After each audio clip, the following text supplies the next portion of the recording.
So దాంట్లో మనం examples కూడా చూసాము. 2 అంగుళీ ప్రమాణం అస్య, ద్వ్యంగుళం అని, అలాగే నిర్గతం అంగుళిత్యః ఇతి, నిరంగుళం అనేటటువంటివి చూసుకున్నాము.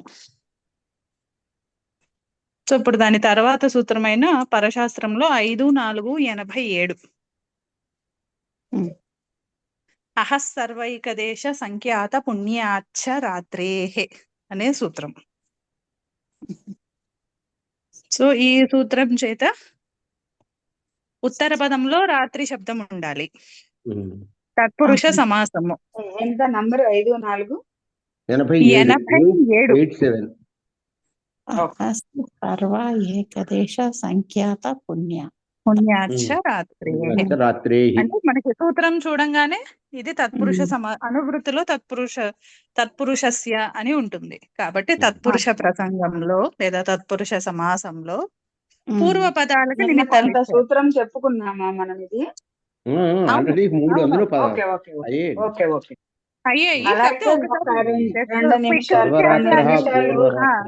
ఆహన్ శబ్దం మీద నిన్న చెప్పిన దాని మీద ఇంకొక 2 నిమిషాలు చెప్పగలిగితే చెప్పాము. అంటే సూత్రాలు అవి చెప్పావు కదా, ఊరికే 2 నిమిషాలు, ఎక్కువ టైం వస్తాయి కదండి, అంటే సరిపోతుంది. అంటే నిన్న మనకి ఒక 2-3 సూత్రాలు చెప్పింది కదా, ఆహన్ శబ్దం మీద వచ్చినప్పుడు ఇలా వస్తే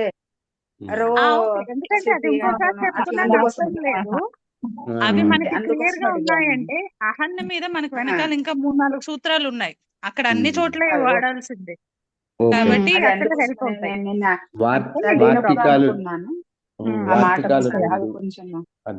రూపరాత్రి వరకు అర్థమైంది. ఓకే, ఒకసారి సూత్రార్థం ఒకసారి చూసుకుని తర్వాత అప్పుడు దాంట్లోకి వెళ్తాం. అహః సర్వైకదేశ సంఖ్యాత పుణ్యాచ్చ రాత్రేః అనేది సూత్రం. ఇది తత్పురుషస్య అనేది అనువృత్తిలో ఉంది. అలాగే ఈ చకారంతో మనము సంఖ్యావ్యయాదేః అనేటటువంటిది కూడా మనము సముచ్చయార్థంలో తీసుకుంటున్నాం. అంటే ఇప్పుడు అనువృత్తితో కూడినటువంటి సూత్రం ఏమైంది? తత్పురుషస్య అహః సర్వైకదేశ సంఖ్యాత పుణ్యాత్ సంఖ్యావ్యయాదేః చ రాత్రేః అచ్చ. అంటే తత్పురుష సమాసంలో అహన్ సర్వ ఏకదేశవాచకాలు సంఖ్యాత పుణ్య అలాగే సంఖ్యావాచకాలు అవ్యయాలు ఇవి పూర్వపదములో ఉన్నటువంటి రాత్రి శబ్దాన్ని కంటే పరంలో అచ్ అనే సమాసాంత ప్రత్యయము. మనం ఆల్రెడీ చెప్పుకున్నాం ఈ సమాసాంత ప్రత్యయాలు ఎప్పుడూ కూడా ఎప్పుడైతే మనం సమాసంని విధిస్తామో విధించిన వెంటనే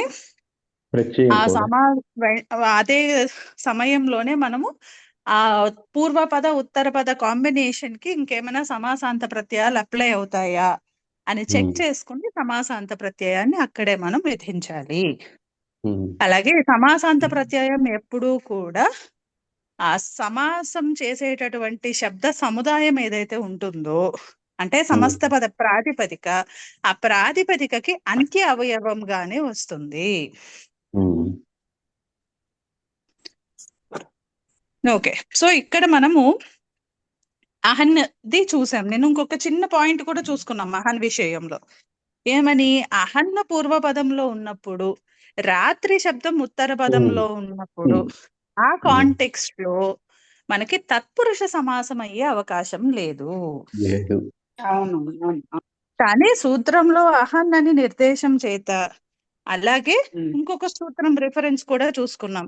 హేమంత శిశిరౌ అహోరాత్రే పూర్వవత్ లేదా ఛందసి అహోరాత్రే ఛందసి. ఆ సూత్రంలో కూడా ఈ అహోరాత్రే అనేటటువంటి శబ్దము అక్కడ ద్వంద్వంలో ప్రయోగించబడింది, ఇతరేతర ద్వంద్వంలో. పాణిని ఆచార్యుని చేతనే అహోరాత్రే అనేటటువంటి శబ్దము ఇతర ద్వంద్వంలో ప్రయోగించబడింది. ఆ రూపం అక్కడ సిద్ధించాలి అంటే ఈ అహన్న రాత్రి కాంబినేషన్ లో తత్పురుష కాకపోయినా సరే అచ్చ ప్రత్యయము అన్నది అక్కడ మనకి విధించబడి ఉండాలి సమాసాంత ప్రత్యయం. లేకపోతే ఆ రూపం సిద్ధించేది కాదు. అందుకని ఆ సూత్రమే మనకి జ్ఞాపకం. దేనికి? ఇది ఈ సూత్రంలో అంటే ఇప్పుడు ఈ అహస్సర్వైక దేశ సంఖ్యాత పుణ్యాచ రాత్రేహే అనే సూత్రంలో తత్పురుషస్య అనేటటువంటిది ఈ అహన్న పూర్వపదముగా ఉన్నప్పుడు వర్తించదు. ద్వంద్వార్థంలోనే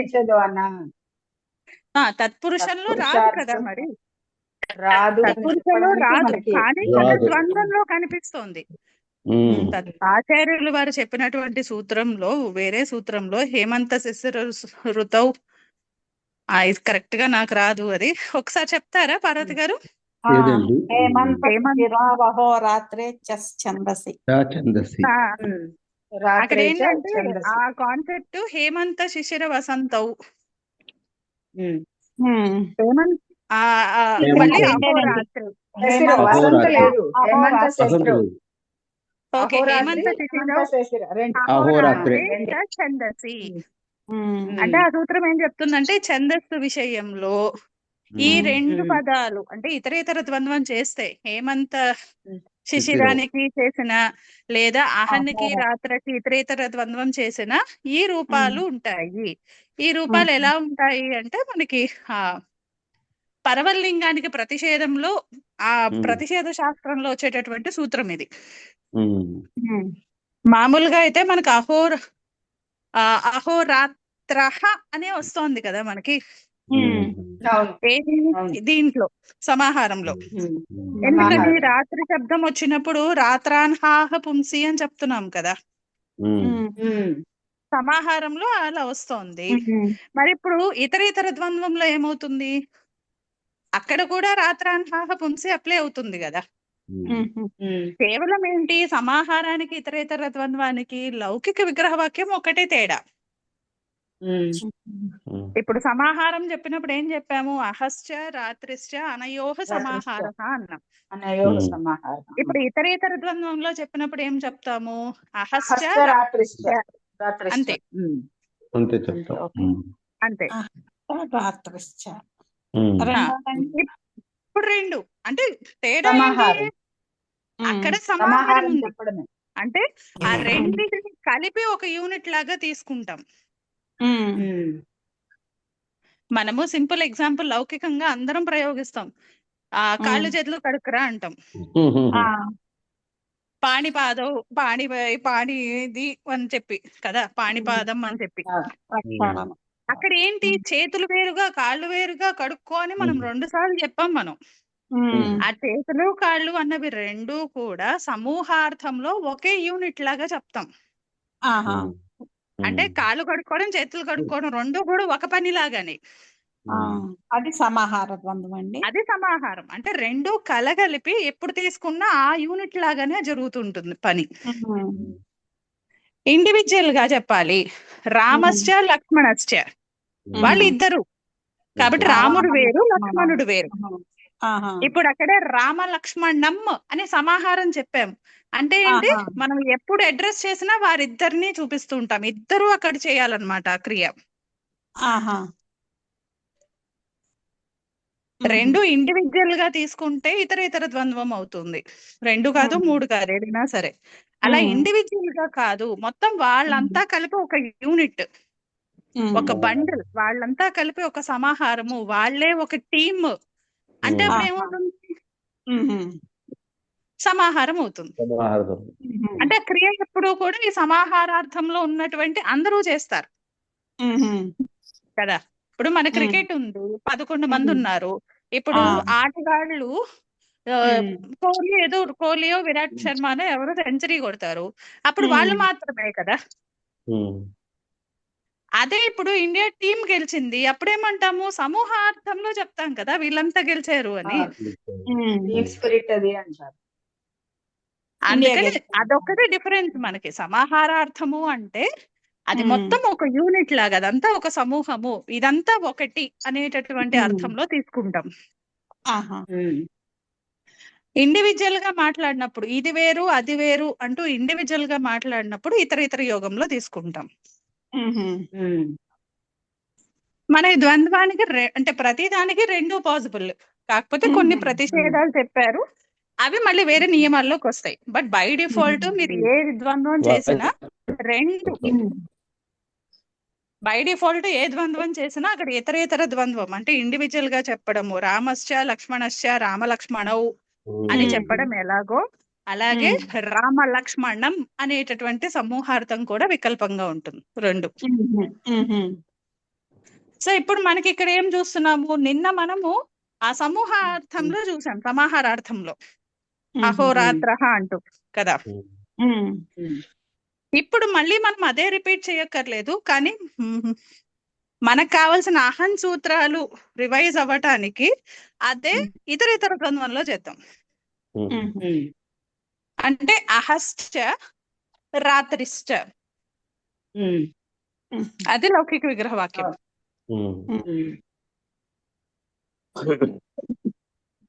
ఇప్పుడు అహన్ సు రాత్రి సు అలౌకిక విగ్రహ వాక్యం. ఇప్పుడు ఈ సముదాయానికి చార్హే ద్వంద్వ అనే సూత్రం చేత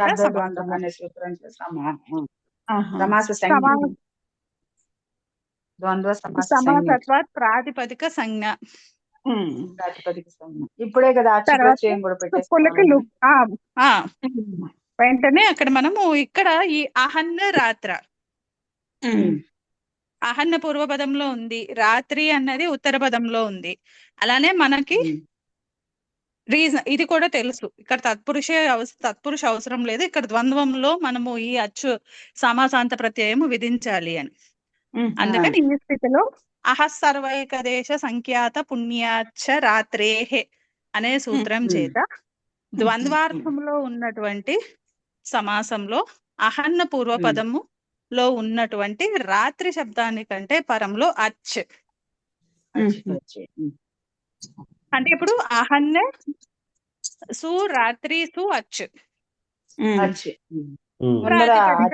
తెలుసుకుంటాము, తర్వాత సుప్పులకు లుక్ అయిపోతే అహన్న రాత్రి అచ్ లాగానే ఉంచుకున్నాము. ముందర మనము ఈ అంగకార్యాలు కంప్లీట్ చేసేసుకున్నాక అప్పుడు ఆ సమాసాంతానికి వెళ్దాం. అహన్ రాత్రి అచ్. ఇప్పుడు ఈ స్థితిలో మనకి అహన్ అన్నది ప్రాతిపదిక లాగా కనిపిస్తున్నా అది ప్రత్యయం లోపించినప్పటికీ, ప్రత్యయ లోపే ప్రత్యయ లక్షణం అనే ప్రవర్తన చేత ఇక్కడ సుప్తినంతం పదం అనే సూత్రంతో ఇక్కడ అహన్కి పద సంజ్ఞ. అంటే ఇప్పుడు ఈ అహన్ ఎటువంటి అహన్ అయింది, ప్రాతిపదిక పదము అయినటువంటి అహన్ అయింది. ఆ కాంటెక్స్ట్ లో మనకి అంత్యంలో ఏముంది, అహన్కి నకారం ఉంది. సో అక్కడ ఉత్సర్గ ఏమి ప్లే అవుతుంది, ప్రాతిపదిక పదము అయినటువంటి నకారాంత అంగం ఏదైతే ఉంటుందో అప్పుడు అక్కడ ఏం వర్కౌట్ అవుతుంది, అది బై డిఫాల్ట్ ఉత్సర్గ. అది ప్రవర్తించట్లేదు అంటే ఎందుకు ప్రవర్తించట్లేదో మనం వార్తికమో లేకపోతే బాధకమో ఏదో చెప్పాలి. ఇక్కడ కూడా అహన్ అనే సూత్రం చేతనే ఇక్కడ నలోపహ ప్రాతిపదికాంతస్య అనే సూత్రం చేత పదం అయినటువంటి పదము ప్రాతిపదిక అయిన అహన్ యొక్క నకారానికి లోపం ప్రాప్తిస్తుండగా అన్హో నలోపహ ప్రతిషేధో వక్తవ్యః అనే వార్తికం చేత అహన్కి నలోపము ప్రతిషేధించబడినది. సో ఇప్పుడు నలోపం రావట్లేదు. మరి అప్పుడు ఏం చేస్తాం, ప్రక్రియలో మళ్ళీ పరశాస్త్రంలో ఇంకేమైనా ఉన్నాయా అని చెక్ చేసుకుంటాం కదా. సో ఇప్పుడు ఈ కాంటెక్స్ట్ లో ఏమి అప్లై అవుతాయి, పదము అయినటువంటి అహన్కి ఏమి అప్లై అవుతాయి అంటే మనకి ఫస్ట్ వచ్చే సూత్రం అహన్. అహన్ అనే సూత్రాన్ని మీరు అనువృత్తిలో అనువృత్తిలో ఏముండదు, మీకు అధికారంలో చూస్తే పదస్య ఉంటుంది. అంటే అది కేవలము పదమైన అహన్ యొక్క నకార స్థానంలో రుత్వాదేశం. అహన్ రుత్వ ఆదేశం చెప్తుంది. ఎప్పుడు అహన్ అనే సూత్రమే అండి, అదే చెప్తుంది రుత్వం చెప్తుంది అది. సో ఇప్పుడు ఇక్కడ ఎలిజిబిలిటీ ఉంది కదా, అహన్న పదమైంది, అవును. ఇంకా అంతకు మించి దానికి ఏం నిమిత్తం అవసరం లేదు. కాబట్టి ఇక్కడ అహన్న అనే సూత్రం చేసుకొని నకార స్థానంలో లక్ష్మీ శ్వేత్ గారు, చెప్పండి. లక్ష్మీ శ్వేత్ గారు, ఆవిడే హా, మాట్లాడుతున్నారు. ఇక్కడ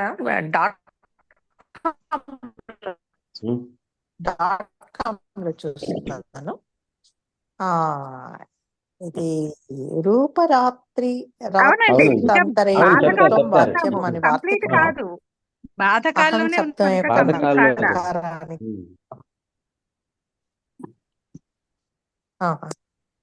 రోజు రావాల్సి వస్తే దాన్ని బాధిస్తూ మళ్ళీ ఋతువం అనేది. బాధకాల్లోనే ఉన్నాం, సెకండ్ స్టెప్ లో ఉన్నాం అంతే. ఇంకా ప్రాప్తిస్తోండగా ఆపేస్తున్నాం అంతే, ఓకే ఓకే విధించట్లా, ఆవేదన విధించట్లేదు. సో ఇంకొకటి ఇక్కడ అన్హో మనకు అన్నావు కదా, ఆ సూత్రం ఏంటమ్మా కొంచెం పూర్తిగా చెప్తా. ఫస్ట్ ఇది కంప్లీట్ చేశాక అప్పుడు దాంట్లోకి వెళ్తాం. కాదు, అన్హో ముందర చెప్పేసావు ఆల్రెడీ, అది బాధిస్తోందని చెప్పి తీసేసి అహం శబ్దంతో అక్కడ వార్తికమేనండి. వార్తికమా? ఓకే, అది నలోపహ ప్రాతిపదికం తస్య అనే సూత్రంలో ఉన్న అయిపోయింది. వార్తికం. అన్హో నలోపహ ప్రతిషేధో వక్తవ్యః. నల్లోప ప్రాతిపదికాంతస్యలో వార్తికమా అది?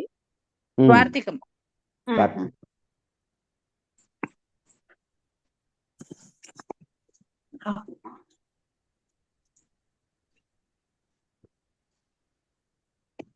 అదే నలోపహ ప్రాతిపదికాంతస్యలోనే ఉంటుంది.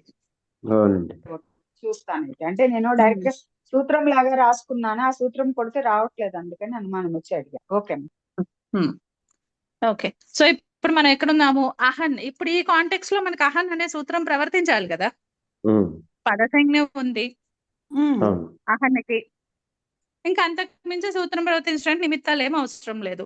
అలాంటప్పుడు ఆ అంగానికి రుత్వాదేశం జరగాలి.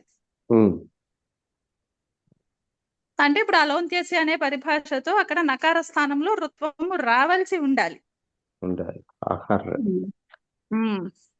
అలా రుత్వము ప్రాప్తిస్తూ ఉండగా దానిని బాధిస్తూ రో సుపి, రో అసుపి.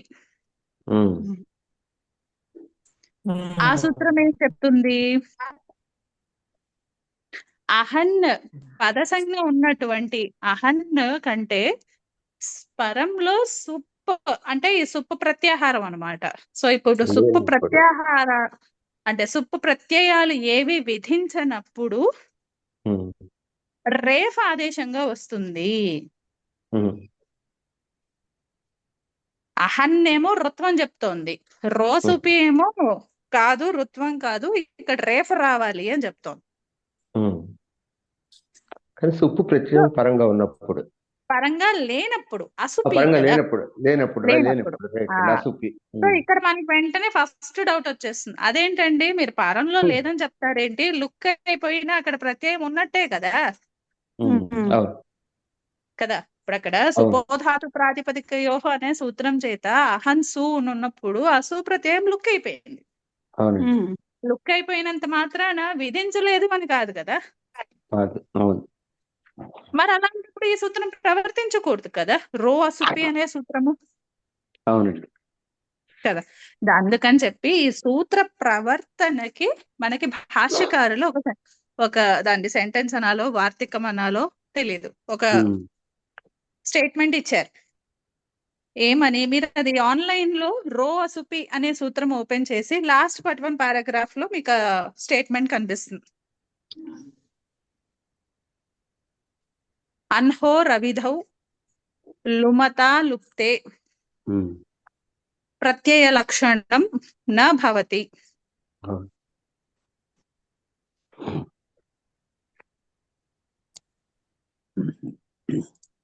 లుక్కుస్లు అది అయినప్పుడు ఇది చూసారా, 8-2-69 అనే సూత్రం చూస్తున్నాం మనము, రో అసుపి. అవునండి. ఓకే, ఆ సూత్రంలో మీరు లాస్ట్ కి వెళ్ళిపోతే ప్రకృత సూత్రస్య సుప్ప ప్రత్యయస్య లుకీకృతే ప్రయోగః అనేటటువంటి హెడ్డింగ్ కనిపిస్తుంది. చూసారా, ఎగ్జాంపుల్స్ ఉంటాయి. అహహ దదాతి అనే ఎగ్జాంపుల్ తర్వాత పారాగ్రాఫ్. ప్రకృతసూత్రస్య సుప్పు ప్రత్యయస్య లుకి కృతే ప్రయోగः. అక్కడ మీకు రెడ్ కలర్ లో ఒకటి కనిపిస్తుంది చూడండి స్టేట్మెంట్, అదొక్కసారి చదువుతారా? అహ్నః రవిధౌ లమ్మతా లుక్తే ప్రత్యయ లక్షణం న భవతి. దీని ఎక్స్ప్లెనేషన్ కూడా మనకి, దాని తర్వాత ఇంకొక 2 లైన్స్ కూడా చదవండి, బోల్డ్ లో ఉన్నది. అలకృత్యంలోన అహం శబ్దాత్ అనేటటువంటి ప్రక్రియ ఇచ్చారు ఎగ్జాంపుల్స్ లో. ఆ ప్రక్రియ తర్వాత పారాగ్రాఫ్ లోది స్టేట్మెంట్. అహం శబ్దాత్ విహితస్య సుప్పు ప్రత్యయస్య యదా లుక్ భవతి తదా ప్రత్యయలోపే ప్రత్యయ లక్షణం ఇది సూత్రం తత్ర నైవ ప్రవర్తతే. అతః లుప్త ప్రత్యయః నైవ ఉపతిష్ఠతే. అంటే అహం శబ్దానికంటే పరంలో ఉన్నటువంటి సుప్పు ప్రత్యయాలు ఏవైనా లుక్ అనే శబ్దం చేత లోపము చేయబడినట్లయితే, లుక్ గాని లుక్ శ్లు లుపహ ఆ 3, కానీ మనకు ఆ 2 ఇక్కడ ఈ కాంటెక్స్ట్ లో మనకు ప్రవర్తించవు. అహన్ విషయంలో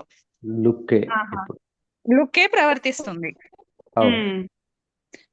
అట్లీస్ట్ మనం ఇప్పుడు చూసేది సమాస ప్రకరణమే కదా, ఇప్పుడు తదితల్లో కదా లుక్. ఈ స్లు ఏమో మనకి జుహోత్యాది శ్లు శ్లౌ అలా వెళ్ళిపోతుంది కదా. సో ఈ అహన్ విషయంలో మనం చూసే సమాస ప్రకరణంలో కేవలం లుక్ మాత్రమే ఉంటుంది. సో అందుకని ఇక్కడ స్ట్రైట్ గా ఇచ్చేసారు వాళ్ళు. ఆ లుక్ అనే శబ్దం చేత ధాతు ప్రాతిపదికయోతో లోపం ప్రాతిపదికాంత చేత చేయవలసినటువంటి లోపం నిషేధం ఆల్రెడీ అనగా అక్కడ ఆల్రెడీ నిషేధము. అలానే ఇప్పుడు మనకి అహన్సు అని ఉన్నప్పుడే అలౌకిక విగ్రహ వాక్యంలో సుపోధాతు ప్రాతిపదికయోహ అనే సూత్రం చేత అక్కడ సుప్రత్యయానికి లుక్ చెప్తున్నాం మనం. లుక్ అనే పేరుతో లోపం చెప్తున్నాం. అలా ఎక్కడైతే అహన్ కంటే పరంలో విహించబడినటువంటి సుప్పు ప్రత్యయాలకి లుప్పు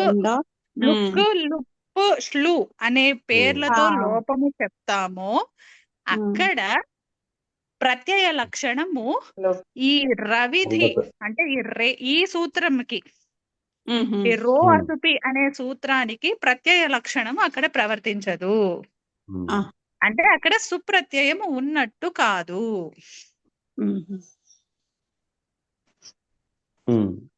అంటే అక్కడ లుక్ అయిపోయింది అంటే ఈ రో అసుపి అనే సూత్ర ప్రవర్తనకి అక్కడ సుప్రత్యయం లేనట్టే కంప్లీట్ గా. అది ప్రత్యయ లక్షణం చెప్తోంది. అంటే ఇప్పుడు ప్రత్యయ లక్షణం ఉండదు అంటే అర్థం ఏంటి? అది విధించినట్టుగా ఆ సూత్రము భావించదు.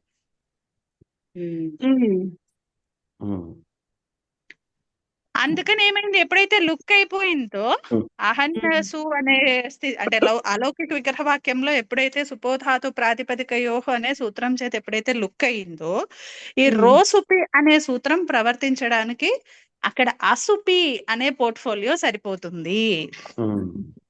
మామూలుగా ఆలోచిస్తే ప్రత్యయ లక్షణం ఉంటుంది కాబట్టి, లుక్ అయినా సరే ప్రత్యయ లక్షణం ఉంటుంది కాబట్టి ప్రత్యయం విధించినట్టే.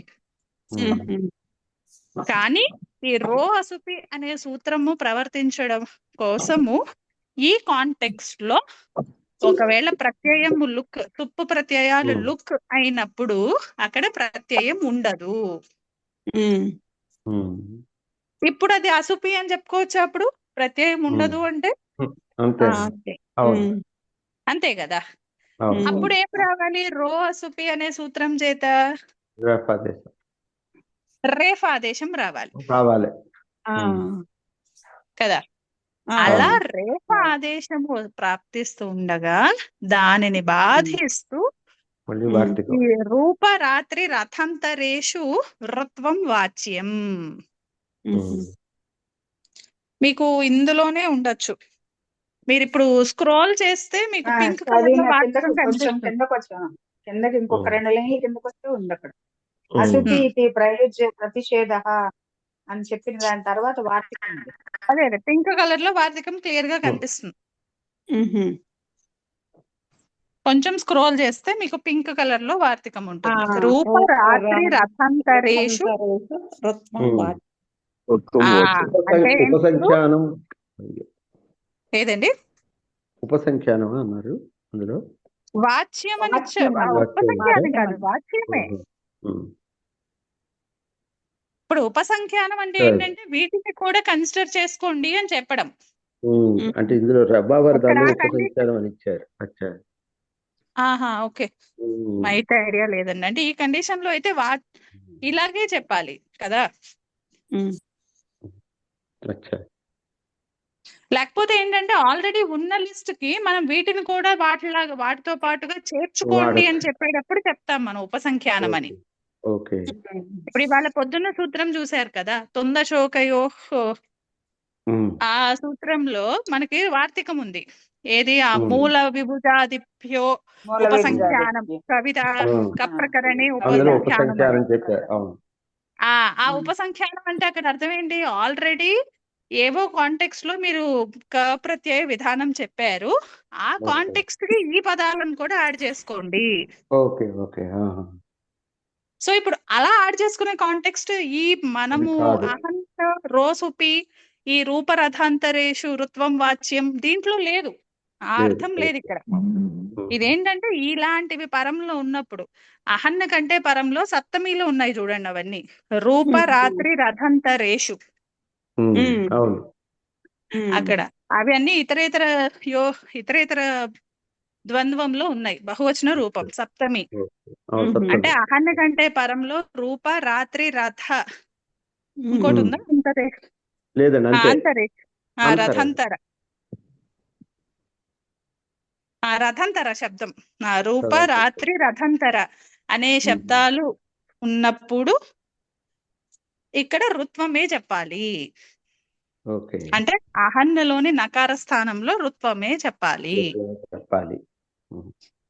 ఇప్పుడు ఈ వార్తికం మనకు సరిపోతుంది కదా. మనకి ఇక్కడ ఏముంది, అహన్న రాత్రి అచ్. అహన్నకి పరంలో ఏముంది, రాత్రి అనే శబ్దం ఉంది. సో మనకి వార్తికంలో కూడా అదే చెప్తున్నారు కదా, వార్తికంలో ఉన్న పదమే కదా రాత్రి అనే పదం కూడా. రూప రాత్రి రథంతరేషు. అందుకని ఈ ప్రకృత ఈ వార్తికం చేత రూపరాత్రి రథంతరేషు రుత్వం వాచ్యం అనే వార్తికం చేత పదం అయినటువంటి అహన్న కి రుత్వ ఆదేశం, రుత్వం రుత్వ ఆదేశం రుత్వమే. అలోంత్యస్య అనే పరిభాషతో అంత్యాదేశం. అందుకని నకార స్థానంలో రుత్వం. అప్పుడేమైంది, అహరు రాత్రి అచ్. మళ్ళీ అనుబంధ లోపాలు చేసేసుకున్నాక అహర్ రాత్రి అచ్.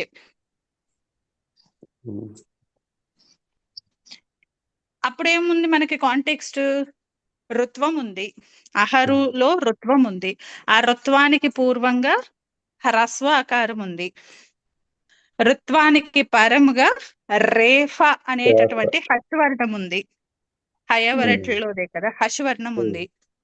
ఆ స్థితిలో హషిచ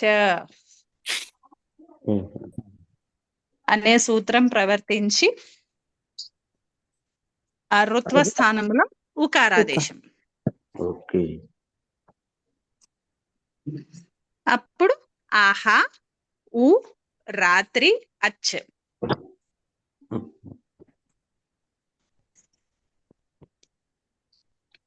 ఇప్పుడు ఆహాలోని హకారోత్తర అకారము ఉ, రుత్వ స్థానంలో వచ్చినటువంటి ఉకారము.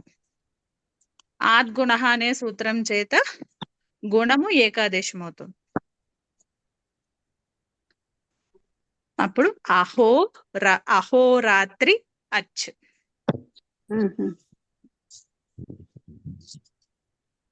ఇప్పుడు అచ్చులో అనుబంధ లోపాలు చేసుకున్నాం. అహోరాత్రి ఆ,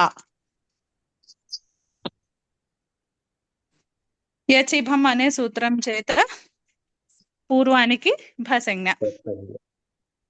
ఎస్ ఏతి చ అనే సూత్రం చేత భసంజ్ఞ ఉన్న అంగం యొక్క అంత్య అకారానికి గాని ఇకారానికి గాని లోపము. అహోరాత్ర ఆ ఆ, అహోరాత్ర వర్ణమేళనం చేసేసాక. అంటే ఇప్పుడు చెప్పండి, ఇతరేతర ద్వంద్వంలో మనము సమాసం చేసిన ఉమ్, సమాహార ద్వంద్వంలో సమాసం చేసిన ప్రాతిపదిక లెవెల్ వరకు ఒకటే రూపం. ఉమ్, ఇందాకన కూడా మనకు అహోరాత్ర, నిన్న కూడా అహోరాత్ర అనే వచ్చింది సమాహారార్థంలో కూడా. ఇప్పుడు ఇతరేతర ఉమ్. ద్వంద్వంలో కూడా అహోరాత్ర అనే ఉంది. కానీ లింగ భేదాలు వచన భేదాలు ఉంటాయి. మూడు ముక్కలు బాగానే పాతేనా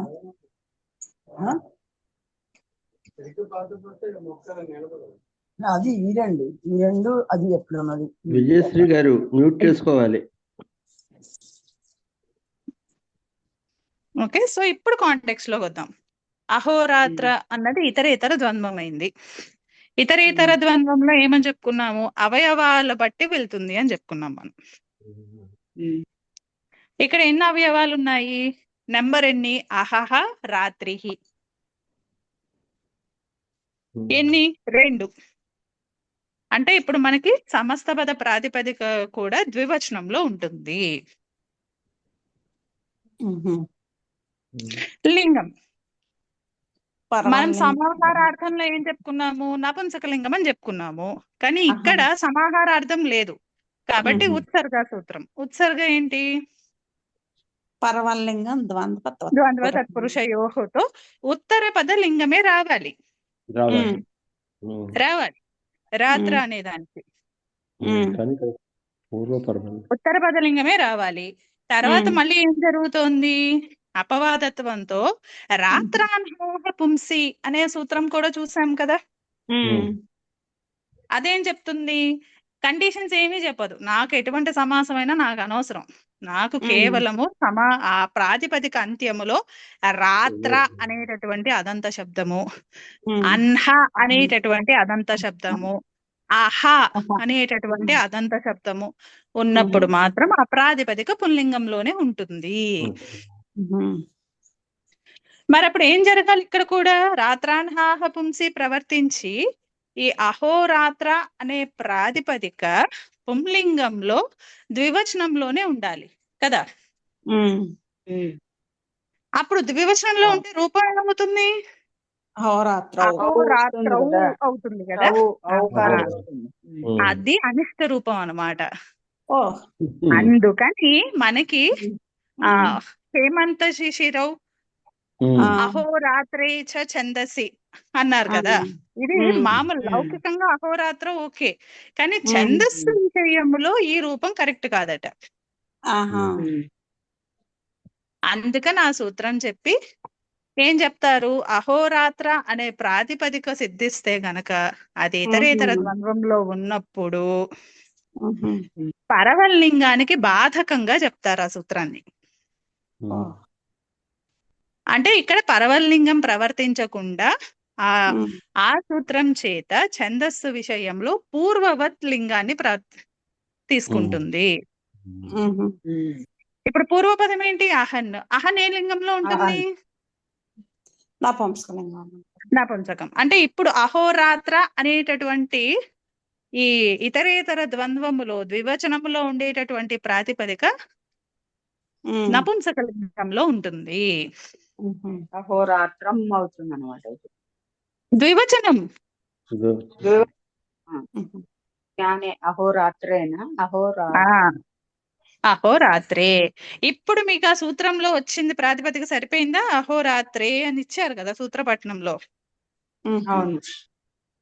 మరి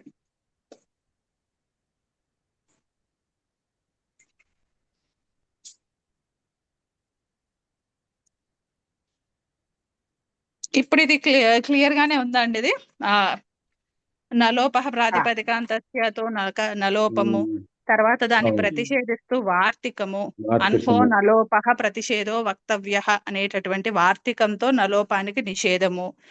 దాని తర్వాత అహన్ అనే సూత్రం చేత అక్కడ పదమైనటువంటి అహన్కి రుత్వ ఆదేశం ప్రాప్తిస్తూ ఉంటే దానిని బాధిస్తూ రో అసుపి రో సుపి.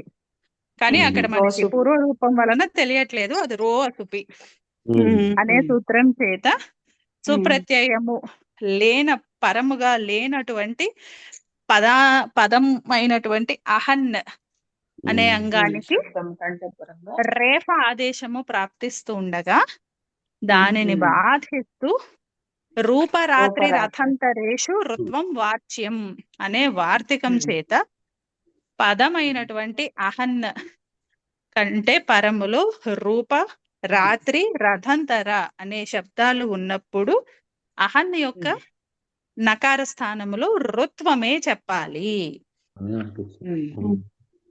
అందుకని మళ్ళీ అహరు వచ్చింది అనమాట.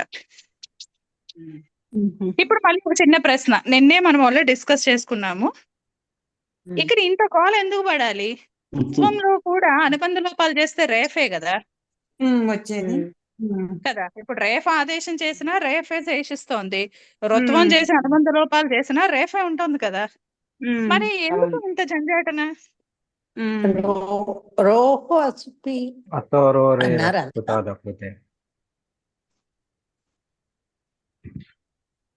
ప్రశ్న ఇంకొకసారి రో వస్తేనే దానికి మళ్ళీ ఉకారం ఆదేశం నవీన్ గారు మీరు ఇలా ఆన్సర్ చెప్పకూడదు అసలు. ఈ ప్రశ్న మీకు కాదు. బ్రహ్మర్ గారు మళ్ళీ ప్రశ్న అడుగుతాను చూడండి. ఇప్పుడు మనకి అహన్ అనే సూత్రం చేత ఋత్వం వస్తూ ఉంటే మళ్ళీ రో అసుపి అనే సూత్రం చేత రేఫ ఆదేశం చెప్తున్నారు. మళ్ళీ దాన్ని కూడా బాధిస్తూ మళ్ళీ ఋత్వం తెచ్చుకుంటున్నారు కదా. ఇప్పుడు ఋత్వం వచ్చినా మనకి అనుబంధ లోపాలు చేసేస్తే రేఫే కదా అయ్యేది. అప్పుడు ఆదేశంలో రేఫ చెప్తే ఏంటి, ఋత్వం చెప్తే ఏంటి? ఎఫెక్టివ్లీ మనకి శేషించేటటువంటి రూపం రేఫే కదా. మరి ఇంకా ఋత్వం గురించి అని ఎందుకు ఇంత అంటే ఇంత ప్రక్రియ చేసి దానికి ఇన్ని వార్తికాలు ఇన్ని సూత్రాలు చెప్పడం అసలు? అదే అండి ఇందాక నవీన్ గారు చెప్పారు కదా, చెప్పిన ఆన్సరే అంతే. సరే, ఆ ఆన్సర్ అయితే భ్రమర గారు వాసవ్ గారు కాకుండా నవీన్ గారు అసలు ఆన్సర్ చేయొద్దు, దాన్ని ఎక్స్ప్లెయిన్ చేయండి అంతే. ఆయన ఆల్రెడీ స్టార్ట్ చేసేసారు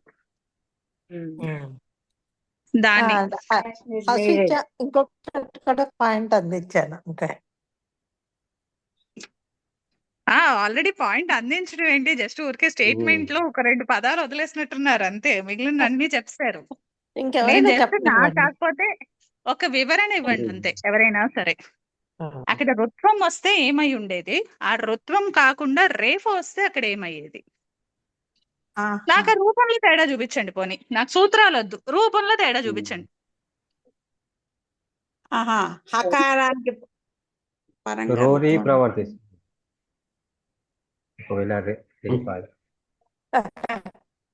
నవీన్ గారు వద్దని చెప్తే ఇక్కడ మాట్లాడుతున్నారు.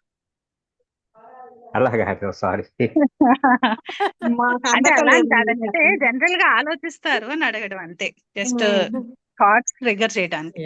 ఓకే, ఇప్పుడు మనకి ఋత్వము అని ఎందుకు మనం పర్టికులర్ గా ఉంటున్నాము? ఋత్వం ఉన్నప్పుడు ఋత్వం అంటే రూ కదా, ఆ రూ ఉండేటప్పుడు ఏమైనా స్పెషల్ కార్యాలు ఉన్నాయా? మనం కేవలం రూ ఉన్నప్పుడే చేసేది ఇచ్చంగని కాదు. అంటే ఇప్పుడు అక్కడ రూ ఉన్నప్పుడు మాత్రమే ఇది వస్తాయి, ఇలాంటి సూత్రాలు ప్రవర్తిస్తాయి అనేవి ఏమైనా ఉన్నాయా మనకి?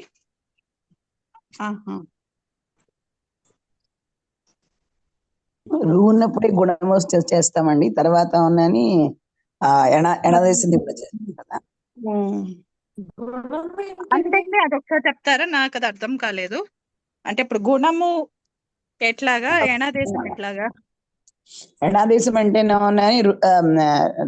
రుకారానికి కూడాను పరమైనప్పుడు, ఏదైనా అచ్చుపరమైనప్పుడు ఎణాదేశం చేస్తాం కదా.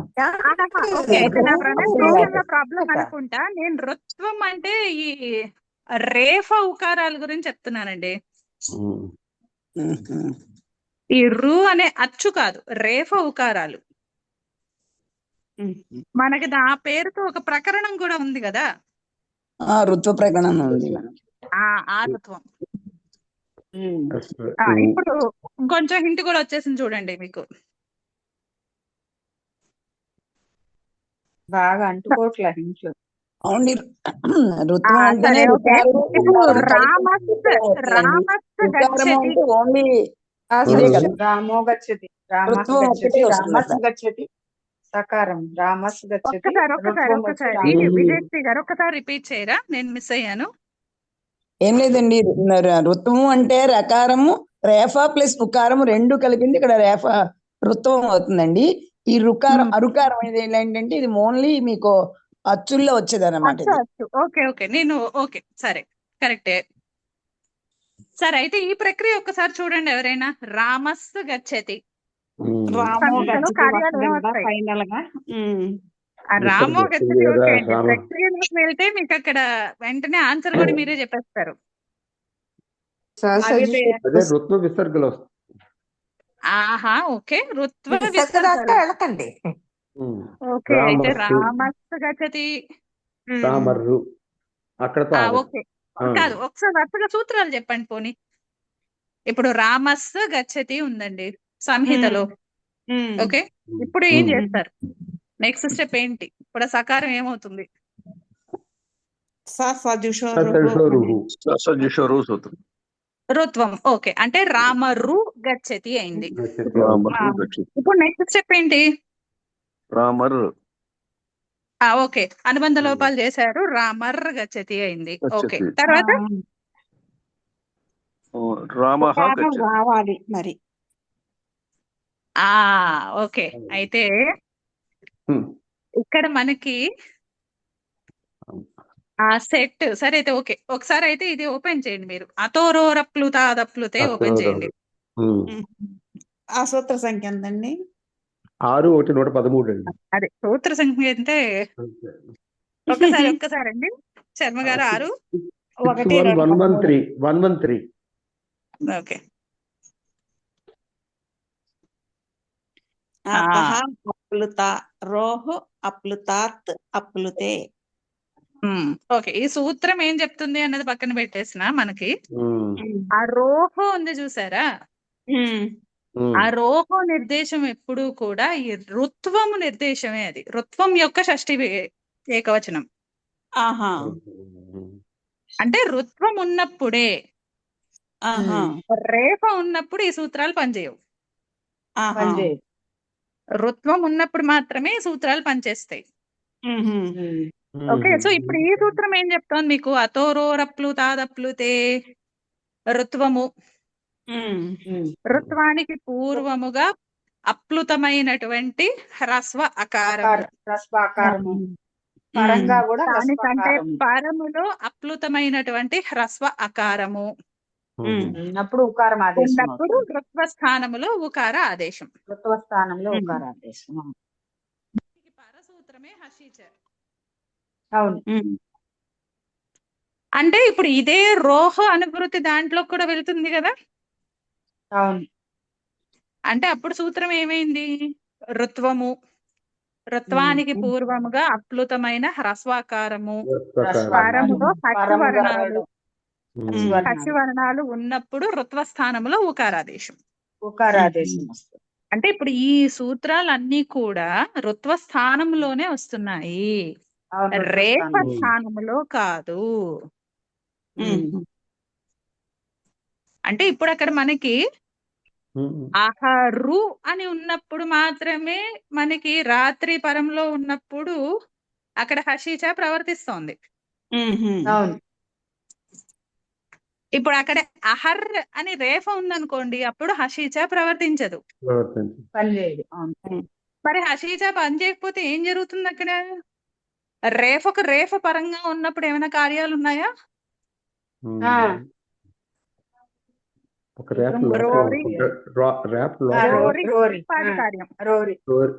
ఏం చెప్తుంది అది? రేఫకు రేఫ పరంగా ఉన్నప్పుడు రేఫకు లోపం. అంటే అహర్ లోని రేఫ లోపిస్తుంది అనమాట. ఆ లోపించడంతో రేఫ ఎప్పుడైతే లోపం అవుతుందో అప్పుడు మనకి డ్రలోపే పూర్వస్య కంప్లీట్ చేయండి, నాలాగానే ఉన్నాం మనం అందరం. దీర్ఘస్స నోన్ దీర్ఘస్స అనః ఆ, దీర్ఘస్య నః. అనః డ్రలోపే పూర్వస్య దీర్ఘోణః. అనః అంటే ఎప్పుడైతే ఆ రేఫ లోపం ట్రిగ్గర్ అయిందో, ఏ అంగంలో అయితే రేఫ లోపించిందో దానికి పూర్వములో ఉన్న ఈ అన్న ప్రత్యాహారం అంటే పూర్వ అన్న చిన్న అన్న ప్రత్యాహారం, పూర్వ అన్న ప్రత్యాహారంలోని వర్ణాలకు దీర్ఘమవుతుంది. అంటే మనకు రూపం ఏమై వచ్చేటప్పుడు అహారాత్ర అనేటటువంటి అనిష్ట రూపం వచ్చి ఉండేది. అనిష్ట రూపం వచ్చేది. సో మనకి అంత డిఫరెన్స్ ఉంది అక్కడ. శేషించడము రుత్వము రేఫ, మిగిలేది అక్కడ రేఫని రెండిట్లోని. కానీ ఆ రుత్వము ఉండటం ఆదేశంలో రావటం వలన జరగాల్సిన కార్యాలు మారిపోయాయి, అందుకని రూపాలు మారాయి. అందుకని అంత పర్టికులర్ గా రేఫ రుత్వము రేఫ అంటూ మనకి 3 ఉన్నాయి ఆ లిస్ట్ లో. ఇప్పుడు మళ్ళీ ఇంకో చిన్న ప్రశ్న. ఈ అహరు రాత్రి అనేటటువంటి స్థితిలో సంహిత కార్యాలు చేస్తున్నప్పుడు ఆ రుత్వము కూడా మనము అనుబంధ లోపాలు చేసేస్తే అక్కడ కూడా అహర్రు రాత్రియే కదా. మరి అక్కడ కూడా మనకి యాక్చువల్లీ మాట్లాడితే టెక్నికల్లీ విప్రతిషేధం ఉంది కదా. 2 సూత్రాలు ఒకేసారి ప్రవర్తించడానికి స్కోప్ ఉంది కదా. హషీచ సూత్రం ప్రవర్తించి ఆ రుత్వ స్థానంలో ఉకారము ఆదేశంగా రావచ్చు. అలాగే రోరి ప్రవర్తించి ఆ రేఫకి రుకారం స్థానంలో ఉన్నటువంటి రేఫకి లోపం రావచ్చు. ఇక్కడ కూడా 2 ఉన్నాయి కదా. మరి ఇప్పుడు ఎలా, ఇప్పుడు 2 ఉంటే హషీచ్ అనే అని ఎలా చెప్తున్నాం మనం?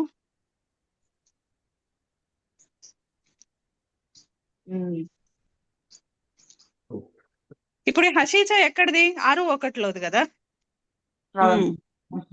రోరీ ఎక్కడిది? 8 మీద 8-2 అంటే ఎందులోది? త్రిపాదిలో. మరి అప్పుడు సపాది త్రిపాది 2 సూత్రాలు ఉన్నప్పుడు ఏ సూత్రం ప్రవర్తిస్తుంది? త్రిపాది సూత్రమే పనిచేయాలి కదా. సపాదే కదండి పనిచేయాల్సింది. త్రిపాది సూత్రము సపాది సూత్రము 2 అక్కడ యుగపత్తు ప్రాప్తి ఉన్నప్పుడు ఏ శాస్త్రాన్ని తీసుకోవాలి? సపాది సప్తాధ్యాయ శాస్త్రాన్ని తీసుకోవాలా, త్రిపాది శాస్త్రాన్ని తీసుకోవాలా?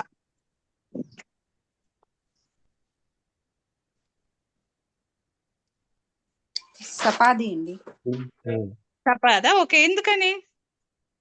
సూత్రం ఉంది కదా, సపాదికి ద్వారా ఉన్నది, సపాది లేదు అసలు. కాబట్టి సపాది తీసుకో. లేదు కానీ లేదు అని కన్ఫర్మ్. మనకి ప్రమాణం ఏంటి? సూత్ర ప్రమాణం లేదా వార్తక ప్రమాణం ఏంటి? పూర్వత్రా సిద్ధం. పూర్వత్రా సిద్ధం అది సపాదికే మళ్ళీ. అది రెండింటికి వర్తిస్తుంది. అంటే ఇప్పుడు సపాది త్రిపాది ఉన్నప్పుడు సపాది దృష్టిలో త్రిపాది అసిద్ధం. అలాగే త్రిపాదిలో కూడా పూర్వశాస్త్రానికి పరశాస్త్రం అసిద్ధం 2. అందుకని ఇక్కడ కూడా మనకి రుత్వం వచ్చినప్పుడు కూడా హషీచ ప్రవర్తించడానికి ఆ పూర్వత్ర అసిద్ధం మూలాన్ని హషీచ ప్రవర్తిస్తుంది. అంటే జస్ట్ మనము క్యాజువల్ గా అనుకుంటాం కదా, అక్కడ రుత్వము రేఫ శేషించేది ఒక్కటే, కానీ ఇంత భిన్నమైనటువంటి రూపాలు వస్తున్నాయి. అందుకని ఆలోచించే, అంటే ఏమో నాకైతే చాలా అప్పుడు అహం శబ్దం చేసినప్పుడు అయితే నాకు చాలా ఆనందంగా అనిపించింది. అంటే ఎంత ముందు చూపుతో చేసుంటారు, అంటే ఎన్ని రూపాలు కళ్ళ ముందర కనిపిస్తూ ఉంటే అసలు నిజంగా. ఇప్పుడు పాణిని ఆచార్యుల వరకైనా అక్కడ రుత్వం అయితే ఏముంది, రేఫ్ అయితే ఏముంది. మనకి ఇప్పుడు ఎక్సెప్షన్ దొరికింది. మనకు ఆల్రెడీ మనకి కళ్ళ ముందర ఇన్ని వార్తికాలు ఇన్ని ఇచ్చేసి అక్కడ రూపసిద్ధి కూడా ఉంటే ఇప్పుడు మనం దాన్ని ఫిగర్ అవుట్ చేస్తున్నాం. కానీ ఇప్పుడు ఇదంతా లేనప్పుడు, పాణిని ఆచార్యుల వరకు ఇదంతా లేనప్పుడు ఆయన విభజించుకోవాలి కదా. లేదు ఇక్కడ ఈ రూపం ఉంది, ఇక్కడ ఈ రూపం ఉంది, ఇది ఈ రూపం ఉంది అంటే ఆయనకి డెఫినెట్లీ అక్కడ రేఫతో వచ్చినటువంటి రూపాలు అయితే ఆయనకు ఉన్నాయి, రుత్వం కాకుండా. అందుకనే రుత్వం కాకుండా రేఫకు సూత్రం ఇచ్చారు. తర్వాత అదే మిగిలిన వాళ్ళ పని ఏంటి? బాబు రేపు ఒకటే సరిపోవట్లేదు, మళ్ళీ మాకు ఎక్సెప్షన్స్ ఉన్నాయి ఇక్కడ, నువ్వు చెప్పిన అహోరాత్ర శబ్దమే రావట్లేదు అని మళ్ళీ దానికి వార్తకం రాసుకున్నారు. ఏమో అంటే నాకైతే అసలు ఫస్ట్ టైం పంచమి అహోరాత్రులు కష్టపడుతున్నాయి కానీ దర్భపాణి కొన్ని పాయింట్లు కొంచెం పాయింట్లు కష్టంగానే రియల్లీ దర్భలు అప్రిసియేషన్ అన్న. చేతిలో పట్టుకుని సూత్రాలన్నీ చెప్పారంట. ఆయన ముందు అలా విజన్ ఉంటుందన్నమాట ఆయనకి. ఆ, మా గురువు గారు ఎప్పుడే అంటే అనేవారు, అసలు ఇది దర్భపాణి కేవలం చెప్పారంట థింకింగ్స్ అయితే కాదు. సూత్రాలన్నీ అనేవారు ఆయన. ఉమ్, దర్భలు చేతిలో పట్టుకుని సూత్రాలన్నీ చెప్పారంట ఆయన. దర్భపాణి చెప్పేవారు ఎప్పుడు మా గురువు గారు అనేవారు. కానీ కాబట్టి ఆయన ఇదే ఇంకొక ప్రూఫ్ కూడానండి, పాణి ఆచార్యుల వారు ఎంత శ్రేష్ఠులో వారికి ధీటుగా ఉన్నవాడు కూడా మన వార్తికారులు, భాష్యకారులు, కౌముదికారులు అవునండి. కదా. ఇప్పుడు వాళ్ళంతా వడపోచి కాచిపట్టి మొత్తం అన్ని చూసి ఇక్కడ ఇది రావట్లేదు, అది రావట్లేదు అని చెప్పి ఎక్సెప్షన్స్, మోడిఫికేషన్స్, ఉపసంఖ్యానాలు, పూర్వ ప్రతిషేధాలు ఇన్ని చెప్పి చెప్పి మనకి ఒక సస్టైనబుల్ దానికి తీసుకొచ్చారు కదా. అదేనండి ఆనందం, ఇది వ్యాకరణంలో ఆనందం ఇదే. దీనికోసం అయిపోతున్నాము, అర్థం కాకపోయినా అలా ఎలాడుతూ ఉన్నాం, అది సంగతి. ఏవో ఈ ప్రక్రియ ఎందుకో నాకు తెలియదు కానీ అది ఐ మీన్ ఏమో నాకు అది చాలా ఆనందంగా అనిపిస్తుంది. అంతా ఫిగర్ అవుట్ చేసుకుని ఉందండి, అది చదవండి. అది లాస్ట్ లో చెప్పారు ఆయన 8.2 లోని. అసలు ఎందుకు ఇది వాడకుండా దాని మీద ఒక 1.5 hours క్లాస్ చెప్పారండి ఆయన. అది వినండి, అబ్బో. ఇంకా అద్భుతంగా ఉందండి అసలు. అది రాజేష్ గారి క్లాస్, అది చూస్తాను, ఇందులో ఉన్నది చూడండి. అది నేను ఇది ఎందుకు చెప్పలేను కానీ బట్ ఐ ఎంజాయ్డ్ అనమాట దీనిలాగే. బాగుంది. ఓకే, చాలా సో ఇది అందరికి క్లియర్ ఉందంటే మళ్ళీ మనం సమాసాంత ప్రత్యయాలకు వెళ్ళిపోదాం. కొంచెం టాపిక్ డివియేట్ అయ్యాము, కాకపోతే ఈ అహానికి ఇవి కావాలి కదా. అంటే మనము బాధ్యపాదక భావాలు తీసుకుంటే మనకి ఇంకా ఈజీగా అర్థమవుతుంది. లేకపోతే ప్రతి చోట మనం ఏదో గుర్తు పెట్టుకున్నట్టు అయిపోతుంది. ఈ ప్రక్రియకి ఈ వార్తికం వాడుతున్నారు, ఈ ప్రక్రియకి ఈ రోజు పిఏ వాడుతున్నారు, అలా ఆలోచించాల్సి వస్తుంది. అందుకని ఒకసారి మళ్ళీ చూసాం. ఓకే, మళ్ళీ మనం కమింగ్ బ్యాక్ టు 5/4/87.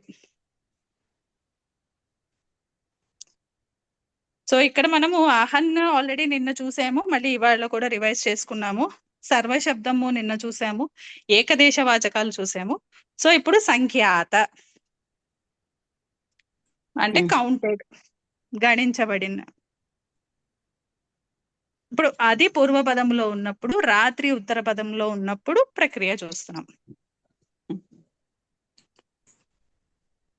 ఈ రాత్రి శబ్దం స్త్రీలింగంలో ఉంది కాబట్టి మనకి సమానాధికరణం కోసం ఈ సంఖ్యాత అనే దాన్ని కూడా మనము టాప్ ప్రత్యయం చేర్చుకొని స్త్రీలింగ వివక్షలోనే చెప్తాం లౌకిక విగ్రహవాక్యంలో.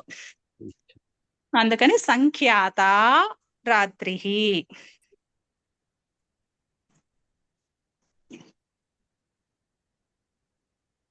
ఓకే,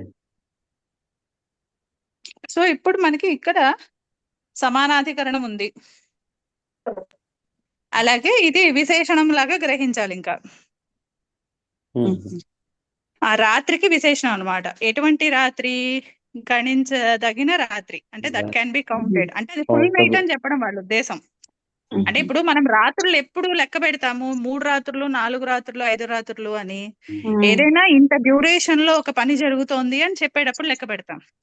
అది కూడా ఎప్పుడు మనకు అది కంప్లీట్ గా ఉన్నప్పుడే కదా మనం లెక్క పెడుతూ ఉంటాము. ఇప్పుడు అది ఓన్లీ ఒక రాత్రే ఉందండి, ఆ రాత్రి కూడా పూర్తిగా కార్యం చేయాల, ఏదో కాసేపు చేశారు. అప్పుడు మనం అది పూర్తి రాత్రి లేకపోతే ఈ రాత్రి లెక్క పెట్టచ్చు అన్నట్టు మనం ఏం మాట్లాడాం కదా. సో అలా కాకుండా ఎప్పుడైతే రాత్రి గణించదగినదో, అంటే it is like a complete night అని, and that night can be counted in terms of numbers, అలా చెప్పే అర్థం అంతే. కాకపోతే దీనికి ఎక్కడ ప్రయోగం అయితే నాకు ఏమీ కనిపించలేదు వ్యాఖ్యానాల్లో కూడా. సో జస్ట్ రూపసిద్ధి ప్రక్రియ చేసుకోవడమే అంతే. సో ఇప్పుడు మనకి అలౌకిక విగ్రహవాక్యము సంఖ్యాత, ఇది శ్రీనివాసరావు గారు చెప్తారా?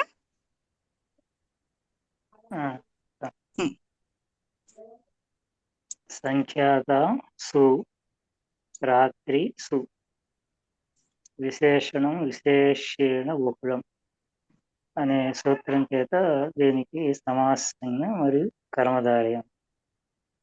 ఆహా, దాని చేత కేవలము తత్పురుష సంజ్ఞ అంటే సమాస సంజ్ఞ, అలాగే తత్పురుష అనే సూత్రం చేత తత్పురుష సంజ్ఞ.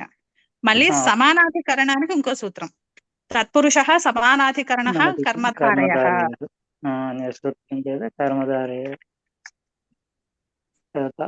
సర్వైక దేశ సంఖ్యాత పుణ్యాచరాత్రే అనే సూత్రం చేత ఈ మొత్తం సముదాయానికి అచ్చుప్రత్యయం. అప్పుడు సుపోధాది సమాసంగా ఉంటుంది కాబట్టి సుపోధాత్ ప్రాతిపత్తియు అనే సూత్రం చేత సునికి లుక్కు సంఖ్యాత రాత్రి అచ్చే. తర్వాత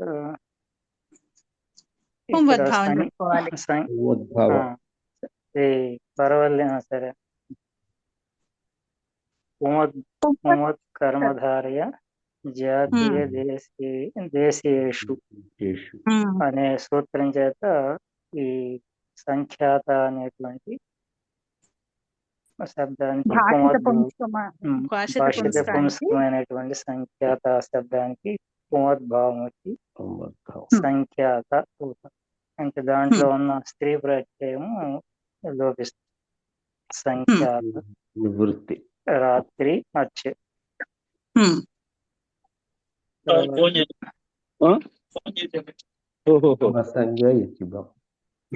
తర్వాత సంఖ్యాత, ఇది సంఖ్యాత అనేటువంటి యచిభం అనే సూత్రం చేత ఈ సంఖ్యాత శబ్దానికి వసంజ్ఞ. సంఖ్యాత కాదండి, అది దేనికంటే విధిస్తున్నామంటే ఆ సమస్త పద సముదాయం ఏదైతే ఉందో ఆ ప్రాతిపదిక మొత్తం ఆ సముదాయానికి అన్నమాట. అందుకని అదంతా అంగం అవుతుంది. సంఖ్యాత రాత్రి, సంఖ్యాత రాత్రికి అది అంగం అవుతుంది. అచ్చు ప్రత్యయానికి సంఖ్యాత రాత్రి అనేది అంగం అవుతుంది. సంఖ్యాత రాత్రి అచ్చు. ఇప్పుడు యచిభం అనే సూత్రం చేత సంఖ్యాత రాత్రి అనే దానికి బసంజ్ఞ, ఎస్ఏతిచ అనే సూత్రం చేత ఈ బసంజ్ఞకమైనటువంటి సంఖ్యాత రాత్రిలో ఉన్న వికారానికి లోపము. అప్పుడు సంఖ్యాత రాత్రి సంఖ్యాత రాత్ర.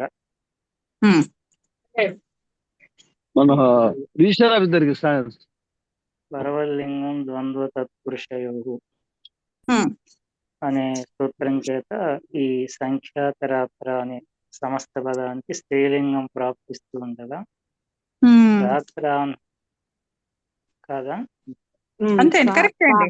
రాత్రాన్హ పుంసి అనే సూత్రం చేత పుంలింగం. అప్పుడు సంఖ్యాత రాత్ర సుప్రత్యయం చేయొచ్చుగా సంఖ్యాత రాత్ర. ఇప్పుడు శోభనా రాత్రి అనేటటువంటి విగ్రహవాక్యం, దీనికి ఇంకొకళ్ళు ఎవరైనా ప్రయత్నించండి.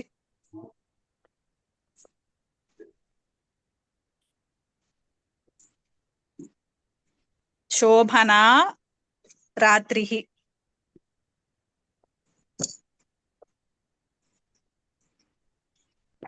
ఆ సూత్రాలన్నీ గుర్తు రావండి మాకు.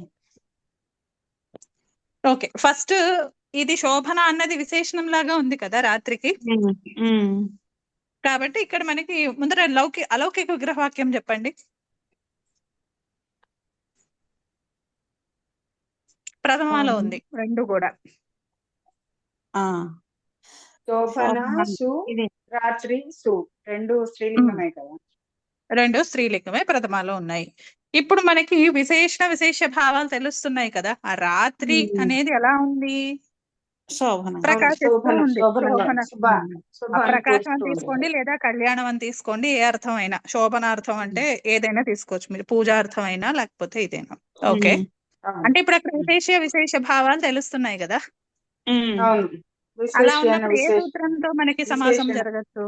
విశేషణం విశేషం బహుళం. పొలం. ఆ అనే సూత్రం చేత ఇక్కడ సమాసము బాగుంది. సమాసం అయిపోయిన తర్వాత మనం వెంటనే ఏం చెక్ చేసుకోవాలి? సమాసాంత ప్రత్యయాలు చెక్ చేసుకోవాలి. పరిచయం చెక్ చేసుకోవాలి. ఇప్పుడు ఏమైనా వస్తాయా ఈ కాంటెక్స్ట్ లో? మనం అచ్చిపరిచయం అని చూసిన అంటున్నాను. వాటిలోంచే రాత్రి ఆహా, శబ్దంతో. రాత్రి శబ్దము, కానీ వాటికి పూర్వ నిమిత్తాలు ఉన్నాయి కదా. ఆ పూర్వ పూర్వంగా నిమిత్తాలు ఉన్నాయి. అహన ఉండాలి కదా. ఆ అవి గుర్తుపెట్టుకోవాలి మనం కంపల్సరీగా. ఎందుకంటే రాత్రి బై డిఫాల్ట్ వచ్చి వస్తుందని కాదు. పూర్వ పదములో అహన్, సర్వ, ఏకదేశ వాచకాలు, సంఖ్యాత, పుణ్య, సంఖ్యావాచకాలు, అవ్యయవాచకాలు అవి ఉన్నప్పుడు మాత్రమే రాత్రి కంటే పరంగా మనకి ఆ సమాసానికంటే పరంగా వచ్చొస్తుంది. ఇప్పుడు ఈ కాంటెక్స్ట్ లో శోభన రాత్రి అనేటటువంటి కాంటెక్స్ట్ లో ఇక్కడ సమాసాంత ప్రత్యయాలు వస్తాయా? ఆ ఉన్న పదాలలో లేదుగా మరి ఇది. రాదండి. రాదు. రావు. ఇంకా అంత కాన్ఫిడెంట్ గా చెప్పేయచ్చు మనం ఉన్న దాంట్లోనే. ఇప్పుడు కొత్తవైతే ఏమీ లేవు ఇంకా ఇవి. సో రావు ఎక్కడైనా రావు చెప్తారేమో కాబట్టి అని ఇంకా మనకి అందుకని ప్రాబ్లం లేదు. అంటే శోభనాసు రాత్రిసు ఉంది, సమాసం అయిపోయి తర్వాత ప్రాతిపదిక సంజ్ఞ సుప్పులు ప్రాతిపదిక సంజ్ఞ సుప్పులు సుప్పోధాతు ప్రాతిపదిక యోగతోటి సుప్పులకు లుక్కు తర్వాత శోభన రాత్రి రాత్రి. నెక్స్ట్ ఇక్కడ లింగం ఇవ్వాలి కదా, లింగ నిర్ధారణ. అదేంటి వెంటనే లింగము ఎప్పుడు, లింగ వచనాలు ఎప్పుడు ప్రాతిపదికలో ఇంకా ఏ కార్యాలు సంహిత కార్యాలతో సహా ఏ కార్యాలు లేనప్పుడు అప్పుడు చెప్పుకుంటే సరిపోతుంది. లాస్ట్ లో చెప్పుకుంటే సరిపోతుంది కదా. నువ్వు స్వాది కార్యాలు చేసే ముందరిచ్చుకున్నా చాలు. అదే పార్వతి గారు చెప్పినట్టు ఆర్డర్ సరిగ్గా పట్టుకోలేకపోతున్నాం. ఓకే, సరే. ఇప్పుడు శోభన రాత్రి అని ఉంది. ఇప్పుడు రాత్రి శబ్దం పూర్వ పదము ఉత్తర పదము రెండు స్త్రీలింగాలు కదా. అలాగే రెండు ఒకటే లింగ వచన విభక్తుల్లో ఉన్నాయి కదా, ఒకటే వాచ్యం సమానాధికరణంలో ఉంది. మరి అలాంటప్పుడు ఈ తత్పురుషకి ఏ సంజ్ఞ ఇవ్వచ్చు? కర్మధారయ సంజ్ఞ ఇస్తాం కదా. తత్పురుష సమానాధికరణ కర్మధారయ. ఓకే. ఆ సూత్రం చేత ఈ తత్పురుష సమాసానికి కర్మధారయ సంజ్ఞ. అలాగే కర్మధారయ సంజ్ఞ ఇచ్చాము అంటే ప్రయోజనాలు మనం ఇప్పటి వరకు చూసిన ప్రయోజనాలు ఒకటే చూసాం. మనం స్వరవిధి చూడట్లేదు కాబట్టి స్వరం గురించి మాట్లాడుకోవట్లేదు. కర్మధారయము అంటే అక్కడ వెంటనే మనం చెక్ చేసుకోవాల్సింది పుంవద్భావం వచ్చేందుకు పూర్వ పదము ఎలిజిబుల్ గా ఉందా. కర్మధారయంలో పుంవద్భావము చూసుకుంటే సరిపోతుంది. స్వరము కర్మధారయముడు, స్వరము పుంవద్భావము రెండు. ఇక స్వరం అంటే మనం ఏం ముట్టుకోవట్లేదు కాబట్టి బేసిక్ గా స్వరము రెండే ఉన్నాయి. రెండిట్లలో అంటే పుంవద్భావానికి నిమిత్తం ఏంటి? భాషిత పుంస్కం అయి ఉండాలి. సో ఇప్పుడు భాషిత పుంస్కం అయ్యిందా లేదా చూడాలి. భాషిత పుంస్కం అంటే సింపుల్ డెఫినిషన్, ఇంకా కాంప్లెక్స్ గా కారికల్లోకి వెళ్లకుండా సింపుల్ డెఫినిషన్ ఏంటి?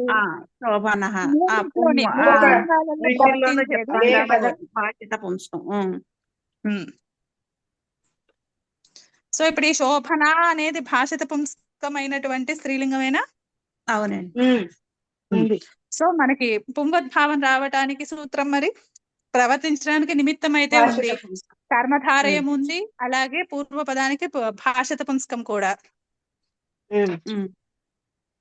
అప్పుడు అదే ఆ సూత్రం ఉంది కదా, కర్మధారయ జాతీయ కర్మధారయ జాతీయ దేశీయేషు. అదేం చెప్తుంది? పుంవత్. ఆ మిగిలిన ఉత్తర పదం ఆ మిగిలిన పదం అంతా కూడా సమాహార ఇతరేతర ద్వంద్వము సప్తమి బహువచనంలో ఉంది. అంటే ఏవేవి పరంలో ఉండాలి సప్తమిలో? అంటే పరం ఏవేంటి? కర్మధారయ ప్రసంగంలో అంటే అక్కడ విషయ సప్తమి, కర్మధారయ ప్రసంగంలో, ఇంకా జాతీయ అంటే జాతీయ ప్రత్యయం పరమైనప్పుడు, దేశీయ ప్రత్యయము పరమైనప్పుడు, భాషిత పుంస్కమైనటువంటి పూర్వ పదానికి పుంవద్భావము. పుంవద్భావము అంటే ఇక స్త్రీ ప్రత్యయం అంటే లోపి స్త్రీ నివృత్తి స్త్రీ స్త్రీ ప్రత్యయ నివృత్తి, స్త్రీ ప్రత్యయ నివృత్తి. అంటే ఇప్పుడు పుంవత్ కర్మధారయ కాదు, పుంవత్ కర్మధారయ జాతీయ దేశీయేషు అనే సూత్రం చేత శోభన అనేటువంటి పూర్వ పదము భాషిత పుంస్కమైన పూర్వ పదానికి పుంవద్భావము. అంటే ఇప్పుడు ఏమవుతుంది అప్పుడు రియాక్షన్ పుంవద్భావం వల్ల నివృత్తి అంటే శోభన రాత్రి శోభన రాత్రి అనే ప్రాతిపదిక వచ్చేది. ఇప్పుడు మనం లింగ నిర్దేశం చేసుకుంటాం. ఇంకా స్వాది కార్యాలు చేయడానికి రెడీ కాబట్టి స్వాది కార్యాల కంటే పూర్వమే లింగము వచనము చూసుకోవాలి. సో ఇప్పుడు లింగం, ఇప్పుడు ఈ సమస్త పద ప్రాతిపదిక ఏ లింగంలో ఉండొచ్చు? ఇది బై డిఫాల్ట్ తత్పురుష.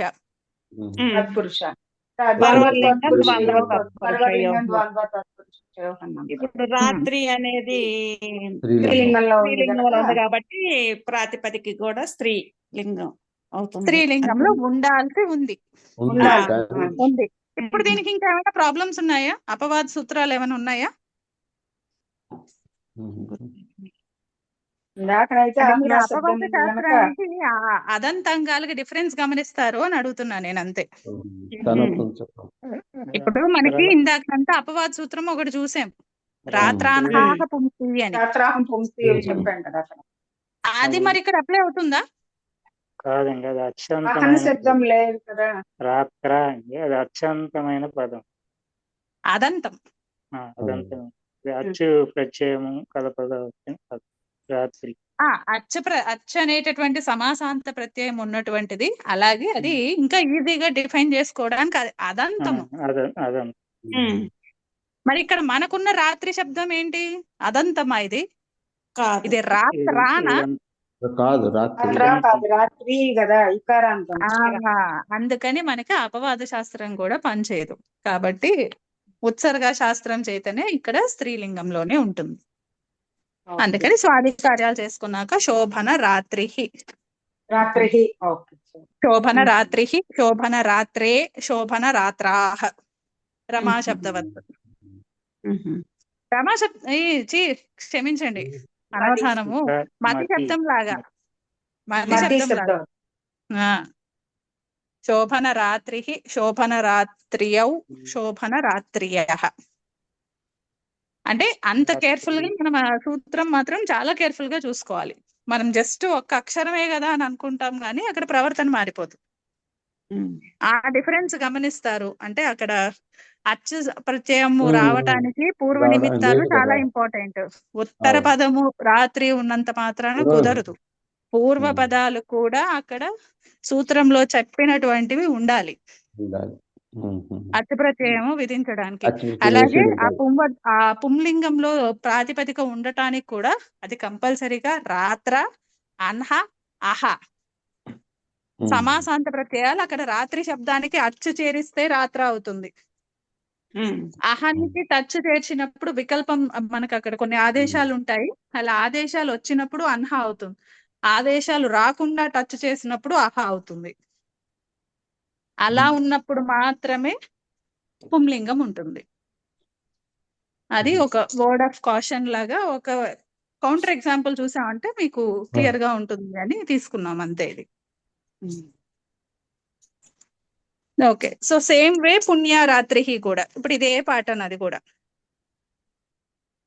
ఆన్లైన్ లో మాత్రం ఇక్కడ వాళ్ళు కట్ కాపీ పేస్ట్ చేసినట్టున్నారు. సో అందుకని ఆన్లైన్ యాజ్ గా ఫాలో అవ్వద్దు లింగ విషయంలో మాత్రం.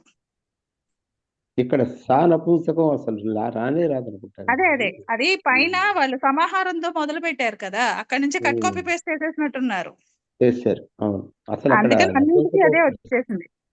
అవును, అది కాదు, అక్కడ రావు అవి మనకి. పరవాల లింగంలో తత్పురుషతో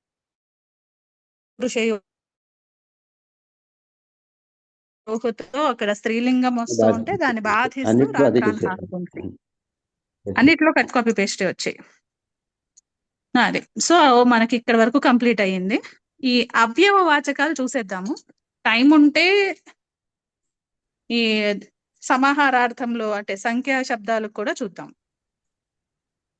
సో ఇప్పుడు అవ్యయ వాచకాలు. అతిక్రాంత రాత్రిం, లేదా నిర్గత రాత్రిభ్య. మీకు అతిక్రాంత రాత్రిం అన్నది ఎలాగూ ఇక్కడ ప్రక్రియ వాళ్ళు చూపించారు మనకి ఆన్లైన్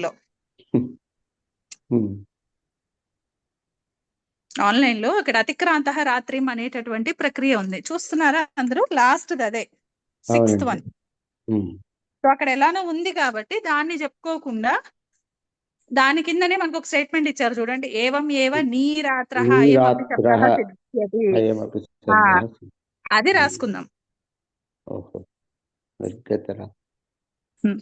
అక్కడ నిర్గతః లేదా నిష్క్రాంతః ఏదైనా అర్థం తీసుకోవచ్చు. నిర్గతః రాత్రిభ్యః పంచమి బహువచనం.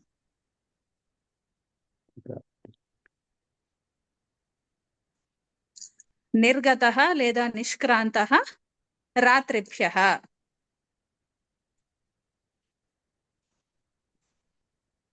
అది లౌకిక విగ్రహవాక్యం. అలౌకిక విగ్రహవాక్యము అక్కడ గతాత్యర్థంలో నిర్ అనేటటువంటి ఉపసర్గ కాదు, ప్రాది. అప్పుడు అలౌకిక విగ్రహవాక్యము నిర్ రాత్రి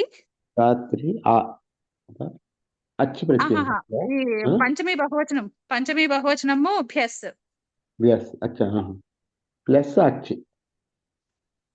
ఇంకా మనం సమాసం చేయలా కదా, మనం జస్ట్ అలౌకిక విగ్రహవాక్యం రాసాం అంతే. సమాసం కూడా ఇంకా చేయలేదు, అందుకని ఇంకా ప్రత్యయం కూడా పెట్టలేదు. నిర్ రాత్రి భ్యస్. ఈ స్థితిలో మనకి ఇక్కడ వార్తిక సహకారంతో సమాసం. ఈ వార్తికాలన్నీ కూడా కుగతి ప్రాదయ అనే సూత్రంలో వస్తాయి. నిరాదయ గతాద్యర్థే పంచమ్యా.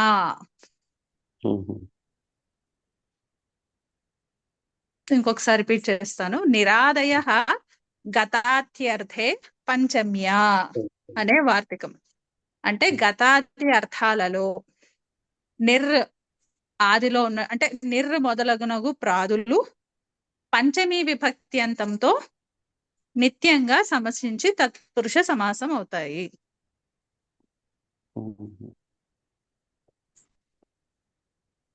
ఈ వార్తికము కుగతి ప్రాదేహాలో ఉంది.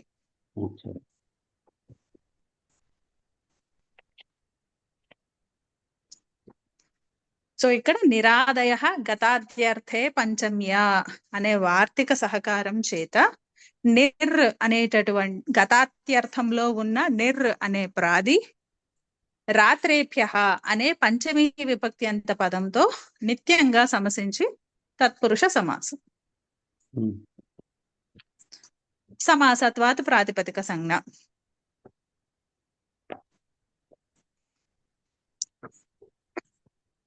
తర్వాత సుప్పులకు లుక్కు. అప్పుడు నిర్ రాత్రి. ఒక నిమిషం, మనం ప్రాతిపదిక సంజ్ఞ తెచ్చుకున్న వెంటనే మనం అక్కడ సమాసం చెప్పిన వెంటనే సమాసాంత ప్రత్యయాలు ఉన్నాయా చెక్ చేసుకుందాం. ఇక్కడ నిర్ అనేది ఏంటి? ప్రాదులు. ఈ ప్రాదులు అన్నవి కూడా ప్రాదయ అనే సూత్రం చేత, ఆ సూత్రంలో ఇవి ప్రాదులు చెప్పబడ్డాయి కదా. అది ఏ అధికారంలో చెప్పబడ్డాయి? ప్రాగీశ్వరాన్ నిపాతాః అనే అధికారంలో చెప్పబడింది. అంటే ఈ ప్రాదులకి కూడా నిపాతలు అనే సంజ్ఞ. అలాగే నిపాతలకేమో స్వరాది నిపాతం అవ్యయం అనే సూత్రం చేత అవ్యయ సంజ్ఞ.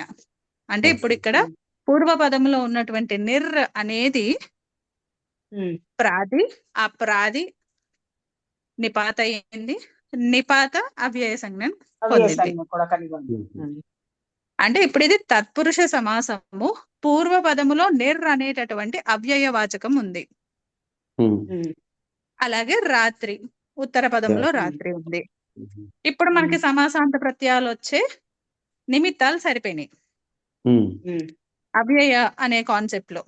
కాబట్టి అహసర్వైక దేశ సంఖ్యాత పుణ్యాచ్చ రాత్రేహే అనే సూత్రం చేత అవ్యయవాచకమైనటువంటి నిర్ పూర్వ పదములో ఉన్న రాత్రి పదం రాత్రి. సమస్త పద ప్రాతిపదిక కంటే పరంలో అచ్ అనే సమాసాంత ప్రత్యయం. అంటే నిర్ రాత్రి న్యస్ అచ్. న్యస్ కాదు, భ్యస్. భ్యస్ అచ్. ఇప్పుడు ఈ సుపోధాతు సూత్రంలో అవ్యయం ఎక్కడుంది? నిర్ నిజం అన్నది అవ్యయం కదండి.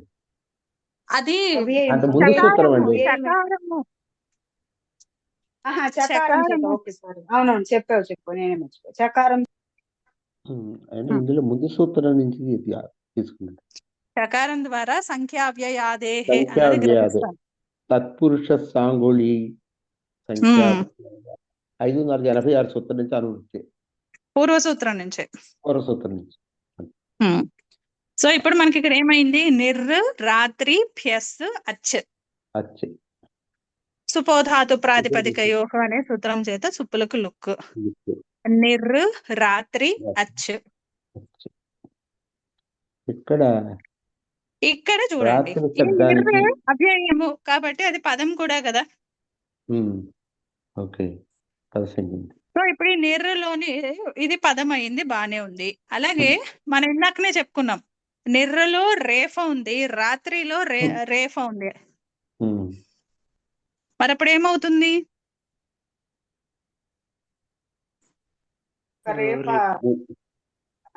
రోరి అనే సూత్రం లోపం. నిర్రలోనే రేఫకి లోపము. మరి లోపమైన వెంటనే ఏం ట్రిగ్గర్ అవుతుంది?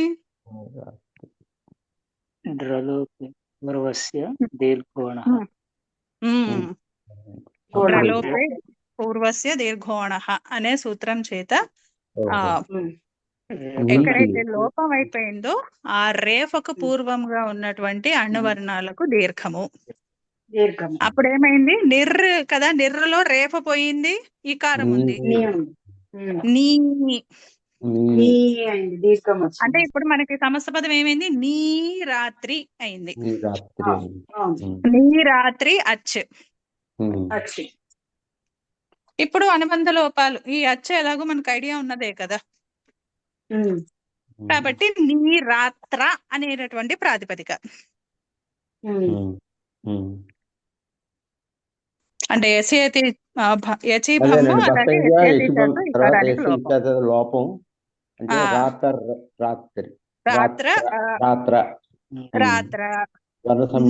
రాత్ర అనేటటువంటి ప్రాతిపదిక. సో ఇక్కడ మనకి నీ రాత్ర అనే ప్రాతిపదిక ఉన్నప్పుడు మనకి ఇక్కడ ఇంకా పరవలింగము అవన్నీ మనం చూడక్కర్లేదు. ఎందుకని?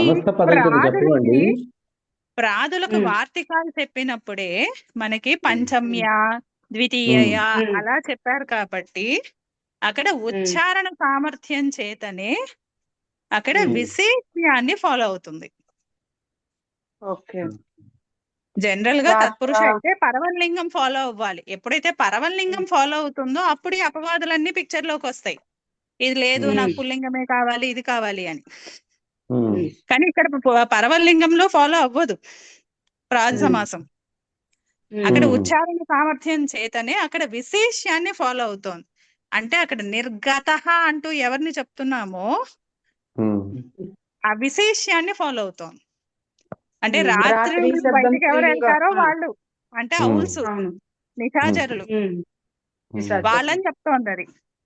అందుకని ఆ విశేష్యాన్ని మనం ఎలా చెప్పాలనుకుంటే అట్లా రాసుకుంటాం. అంటే మూడు లింగాల్లో రాసుకోవచ్చా? ఇది ఒక చోట చూశాను, కాకపోతే ఇక్కడ ఆన్లైన్ లో వాళ్ళు ఏమి ఇస్తున్నారంటే ఇక్కడ కూడా పుంలింగమే అని చెప్పి ఇక్కడ చెప్తున్నారు. ఇక్కడ కూడా రాత్రాన్హ పుంసి అన్నది వర్తిస్తుంది అని చెప్తున్నారు. కాకపోతే నేను విన్నది ఏంటంటే అక్కడ ఇది అపవాదు, దానికి వర్కౌట్ కాదు అన్నట్టుగా అయితే విన్నాను. బట్ ఇక్కడ ఎలాగో మనకి కనిపిస్తోంది కాబట్టి మనము నీ రాత్రహ అని పుంలింగంలోనే తీసుకుందాం.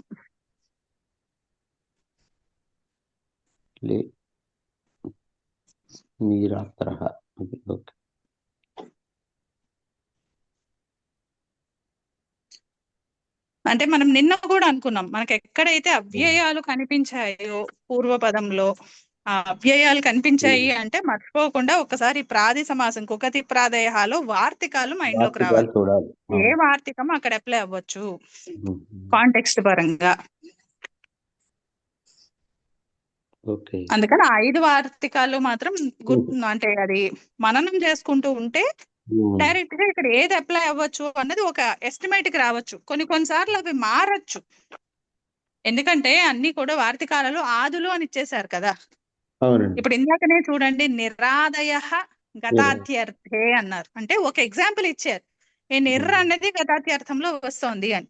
అలాగే ఇంకో ఉపసర్గ ఇంకో అర్థంలో రావచ్చు పంచమి విభక్తితో. నిరాదయ క్రాంత్యార్థే అండి.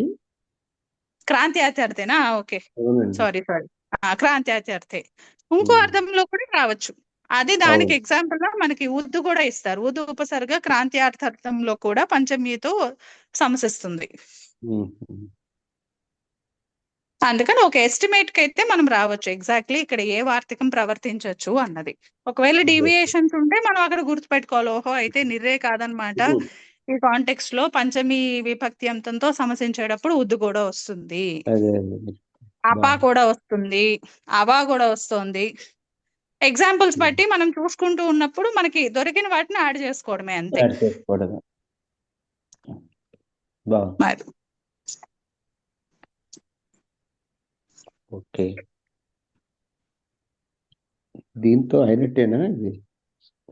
ఇంక ఇంచుమించుగా అండి, ఎందుకంటే ఆల్రెడీ మనము సమాహారార్థంలో అంటే ఇప్పుడు ద్విరాత్ర అచ్చా, ద్విరాత్రం. అది ఎవరు అడుగుతున్నారండి? అదే ఆ ఆయన సంఖ్య గురించి చెప్పారు కదా అంతకుముందే. ఆ సంఖ్య ఒకటే, ఆ ద్విరాత్ర ఒకటే చూసుకోవాలి. కాకపోతే ప్యాటర్న్ మనము ఆహన్ రాత్ర ప్యాటర్న్ లోకి వెళ్ళిపోతుంది అది కూడా. కానీ మనం ఒకసారి చూసుకుందాము అంటే ఇప్పుడు కొంచెం ఫాస్ట్ గా చెప్పేస్తారా పోనీ శ్రీనివాస్ గారు? అప్పుడు రేపు వేరే సూత్రంతో మొదలు పెట్టచ్చేమో. ఏ సంఖ్య అదండి? ద్విగులో చెప్పేసే ఇంకా చాలు.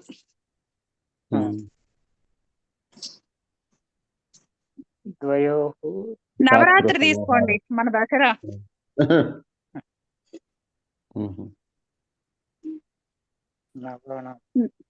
నవానాం రాత్రీణాం సమాహారః.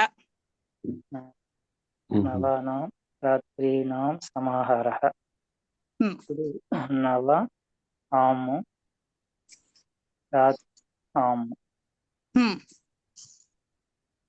ఇప్పుడు తద్దిత సంఖ్యాపూర్వదిగుతు రెండు ఇక్కడ రెండు చెప్పాలి కదా. రెండు తద్దితోత్తర పద సమాహారేచ అనే సూత్రం చేత తత్పురుష సంజ్ఞ, సంఖ్యాపూర్వ ద్విగు అనే సూత్రం చేత ద్విగు సంజ్ఞ, ద్విగుచ్చ అనే సూత్రం చేత మళ్ళా తత్పురుష సమాసం.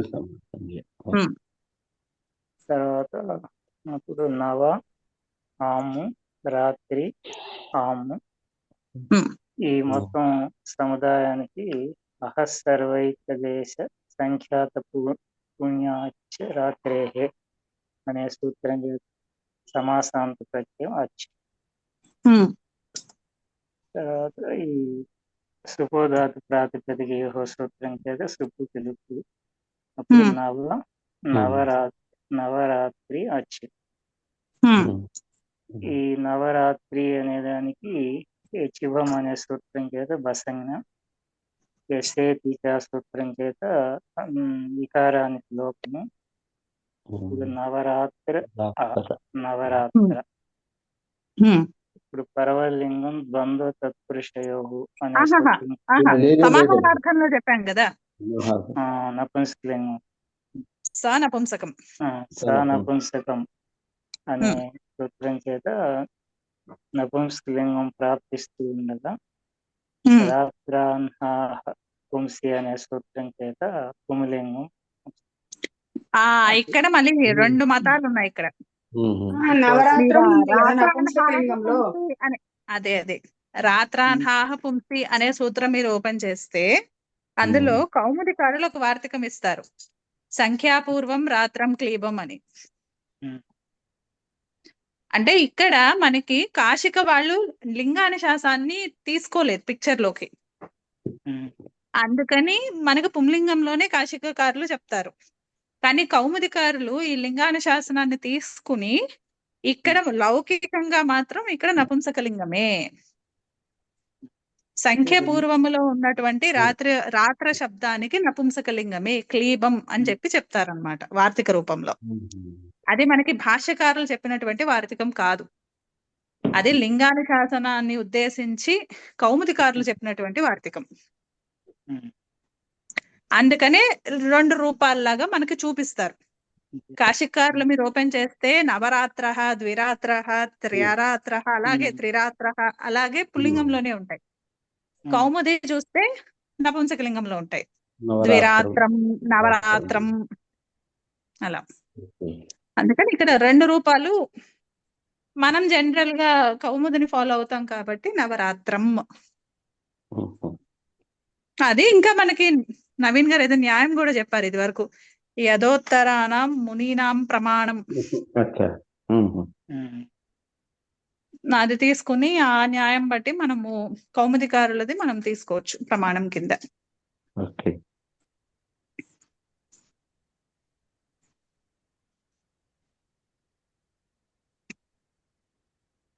వీళ్ళకి లింగానుశాసనంలో సూత్రం అదే ఆ నెంబర్ కూడా ఇచ్చారు, ఏదో ఎవరైనా ఇంట్రెస్ట్ ఉంటే అది కూడా చూడొచ్చు. 132 అట.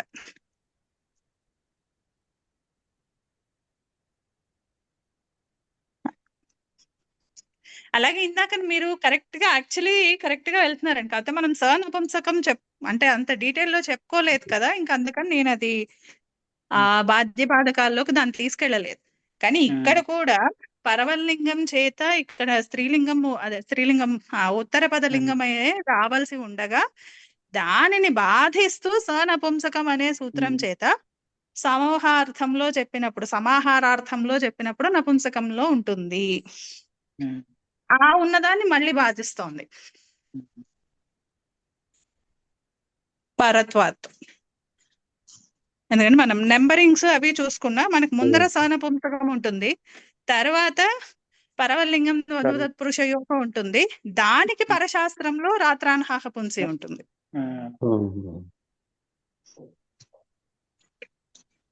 అందుకని ఉత్సర్గ పరవలింగము, మొదట అపవాదు నపుంసకము సమూహారార్థం ఈ అర్థంలో సమాహారార్థంలో, తర్వాత అపవాదము మళ్ళీ స్పెసిఫిక్ అపవాదము రాత్ర అన్హ ఆహ ఈ శబ్దాలకి మళ్ళీ ఇంకో అపవాదం. 3.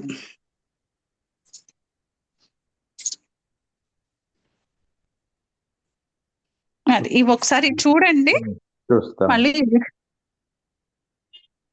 అంటే ఈ సూత్రము అంటే మనం ప్రక్రియ ప్రతిదానికి చేసుకుంటున్నాం కాబట్టి ఇంత లెంగ్దీగా ఉంది, కానీ సూత్రం చెప్పేది మాత్రం చాలా సింపుల్ గానే ఉంటుంది. తత్పురుష సమాసంలో పూర్వపదములో అహన్, సర్వ, ఏకదేశవాచకాలు, పుణ్య, సంఖ్యాత, సంఖ్యావాచకాలు, అవ్యయవాచకాలు ఉన్నటువంటి రాత్రి శబ్దానికంటే పరంలో అచ్చనే సమాసాంత ప్రత్యయము. అంతే, సింపుల్. మనం ప్రక్రియ ప్రతిదానికి చూసుకోవడం వలన అది కొంచెం లెంగ్దీగా కనిపిస్తుంది అంతే.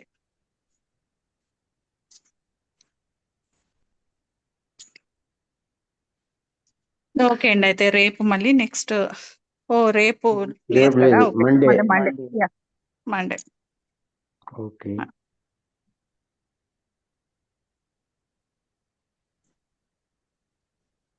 శ్రీరామ జయ రామ జయ జయ రామ. శ్రీరామ జయ రామ జయ జయ రామ. ధన్యవాదాలండి. ఒకవేళ ఏమైనా డౌట్స్ ఉన్నా అడగండి ఇప్పుడు.